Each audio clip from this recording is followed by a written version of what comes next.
Hello students, आज का हमारा टॉपिक है books of original entry journal.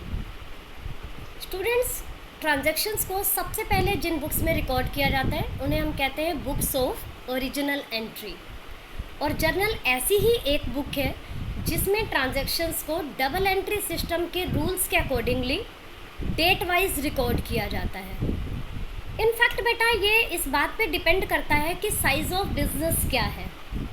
अगर साइज़ ऑफ बिजनेस छोटा है तो सभी के सभी ट्रांजैक्शंस को जर्नल में ही रिकॉर्ड कर देते हैं, लेकिन अगर बिज़नेस का साइज़ लार्ज है, बड़ा साइज़ है, तो ऐसे में हम जर्नल को सब डिवाइड कर देते हैं कुछ पार्ट्स में, जिन्हें हम सब्सिडरी बुक्स भी कहते हैं। और ये सब्सिडरी बुक्स हैं cash book, purchase book, purchase return book जिसे हम रिटर्न आउटवर्ड बुक भी कहते हैं, sales book, sales return book जिसे हम रिटर्न इनवर्ड बुक भी कहते हैं, और जर्नल प्रॉपर। इन सभी बुक्स में इनके नेम के अकॉर्डिंग ही ट्रांजैक्शंस को रिकॉर्ड किया जाता है। जैसे कैश बुक, कैश बुक में सभी कैश ट्रांजैक्शंस को रिकॉर्ड करते हैं। परचेज बुक, इसमें क्रेडिट गुड्स परचेज को रिकॉर्ड किया जाता है। परचेज रिटर्न बुक, इसमें क्या रिकॉर्ड करेंगे? अगर हमने परचेज किया हुआ सामान किसी वजह से रिटर्न कर दिया सप्लायर्स को। इसी तरीके से सेल्स बुक, सेल्स बुक में क्रेडिट गुड्स सेल्स को रिकॉर्ड किया जाता है। सेल्स रिटर्न बुक, जब हम कोई सामान बेचते हैं और वो कस्टमर किसी वजह से हमें वापस कर देते हैं तो उसे हम सेल्स रिटर्न बुक में रिकॉर्ड करते हैं। और एक है बेटा जर्नल प्रॉपर, जिस ट्रांजैक्शन को इन पांचों बुक्स में यानी cash book, purchase book, purchase return book, sales book और सेल्स रिटर्न बुक में कोई प्लेस नहीं मिलता, उन्हें हम जर्नल प्रॉपर में रिकॉर्ड करते हैं। जैसे अगर किसी बिजनेसमैन ने एसेट उधार परचेज कर ली, क्रेडिट पे परचेज कर ली, तो उसे ऊपर वाली पांचों बुक्स में से कहीं पर रिकॉर्ड नहीं कर सकते, उसे हम जर्नल प्रॉपर में रिकॉर्ड करेंगे। फिलहाल बेटा आज हमने कॉन्सेंट्रेट करना है जर्नल पे, तो पहले हम जर्नल के फीचर्स की बात करते हैं।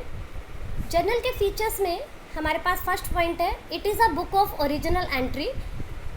It means first of all transactions are recorded in it. क्योंकि ये बुक ऑफ ओरिजिनल एंट्री है तो सबसे पहले ट्रांजैक्शंस को इसी में रिकॉर्ड किया जाता है। सेकेंड, इसमें ट्रांजैक्शंस को क्रोनोलॉजिकल ऑर्डर में रिकॉर्ड किया जाता है, मीन्स डेट वाइज रिकॉर्ड करते हैं। डेट वाइज रिकॉर्ड करने के लिए बेटा पहले तो आप ईयर का ध्यान रखेंगे। ईयर अगर 2019 और 20 है तो नेचुरली पहले 19 आएगा, फिर 20 आएगा। इसके बाद मंथ्स का ध्यान रखते हैं, जैसे अप्रैल है, मई है तो पहले अप्रैल की रिकॉर्डिंग होगी। और फिर मंथ में भी आपको डेट का ध्यान रखना है। अगर 1 अप्रैल और 3 अप्रैल आपके पास ट्रांजैक्शंस हैं दो डेट्स की, तो आपको पहले 1 अप्रैल की रिकॉर्ड करनी है, उसके बाद 3 अप्रैल की रिकॉर्ड करनी है। तो इसके लिए क्या करते हैं, each day's transactions are recorded in the journal on the same day. हर दिन ट्रांजैक्शंस को साथ के साथ रिकॉर्ड करते रहते हैं ताकि वो सीक्वेंस में कोई प्रॉब्लम आए ही ना। और जिस फॉर्म में हम ट्रांजैक्शंस को रिकॉर्ड करते हैं बेटा उसे कहते हैं journal entry. Journal entry complete detail बताती है एंट्री की, ठीक है, कि कोई एस्पेक्ट जो है वो डेबिट हो रहा है, कोई क्रेडिट हो रहा है। आपको पता है कि हमारा जो अकाउंटिंग सिस्टम है डबल एंट्री सिस्टम पे बेस्ड है। हर ट्रांजैक्शन के दो एस्पेक्ट्स होते हैं, एक डेबिट और दूसरा क्रेडिट। या अगर एक से ज़्यादा भी हो रहे हैं डेबिट और क्रेडिट, तो टोटल ऑफ डेबिट और टोटल ऑफ क्रेडिट एक दूसरे के इक्वल होता है। तो जर्नल में ट्रांजैक्शंस को डबल एंट्री सिस्टम के जो रूल्स होते हैं उसी के अकॉर्डिंगली डेबिट और क्रेडिट एस्पेक्ट्स में डिवाइड करके रिकॉर्ड किया जाता है।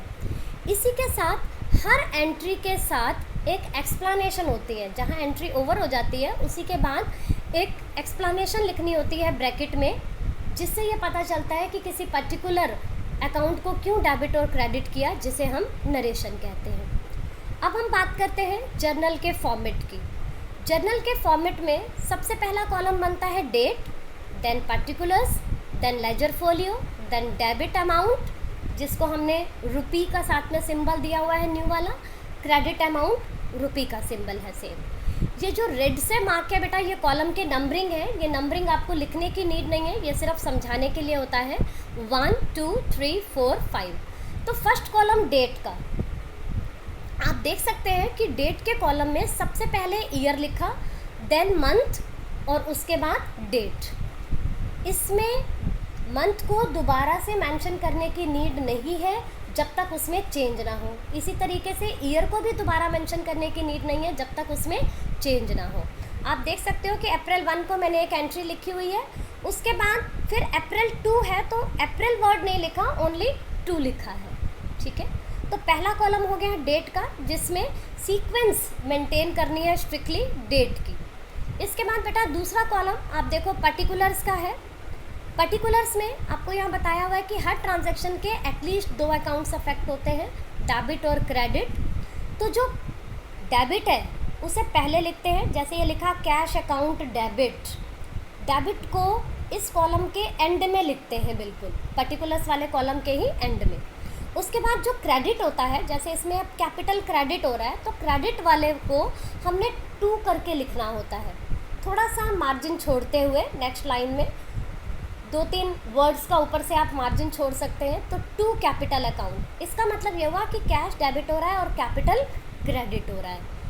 ठीक है, तो पर्टिकुलर्स के कॉलम में यही डिटेल लिखी हुई है कि डेबिट को पहले लिखना है और जो क्रेडिट वाला है उसको आपने सेकेंड लाइन में लिखना है, थोड़े से मार्जिन के बाद 2 से स्टार्ट करके। इसके बाद एक और चीज़ यहाँ बताई हुई है नरेशन के बारे में, कि जो ब्रीफ एक्सप्लेनेशन होती है एंट्री की उसे हम नरेशन कहते हैं। और ये नरेशन आप देखिए इसके नीचे ब्रैकेट में लिखी हुई है। तीसरा कॉलम हमारा बनता है लेजर फोलियो का। लेजर फोलियो में पेज नंबर लिखा जाता है। इनफैक्ट बेटा जैसे अब ये कैश है, कैश को हम लेजर में पोस्ट करेंगे तो लेजर के जिस पेज पर पोस्ट करेंगे उसको हम यहाँ लेजर फोलियो के कॉलम में उसका पेज नंबर लिख देंगे। लाइकवाइज कैपिटल अकाउंट लेजर के जिस पेज पर बना होगा वो पेज नंबर यहाँ पर लिख देंगे तो वो लेजर फोलियो होता है। यानी कि लेजर फोलियो का मतलब हो गया कि पेज नंबर लिखते हैं हम लेजर का। इसके बाद लास्ट में 2 कॉलम्स और हैं, डेबिट अमाउंट और क्रेडिट अमाउंट। आप ये देखिए फॉर्मेट में, डेबिट में आपको डेबिट वाला अमाउंट मिलेगा, जैसे कैश डेबिट हो रहा है तो उसी के सामने डेबिट वाला अमाउंट लिख दिया। कैपिटल क्रेडिट हो रही है तो उसी के सामने क्रेडिट वाला अमाउंट लिख दिया। तो डेबिट कॉलम में डेबिट वाला अमाउंट और क्रेडिट कॉलम में क्रेडिट वाला अमाउंट। आई होप सो बेटा कि यह आपको क्लियर हो गया होगा। Thank you and have a nice day.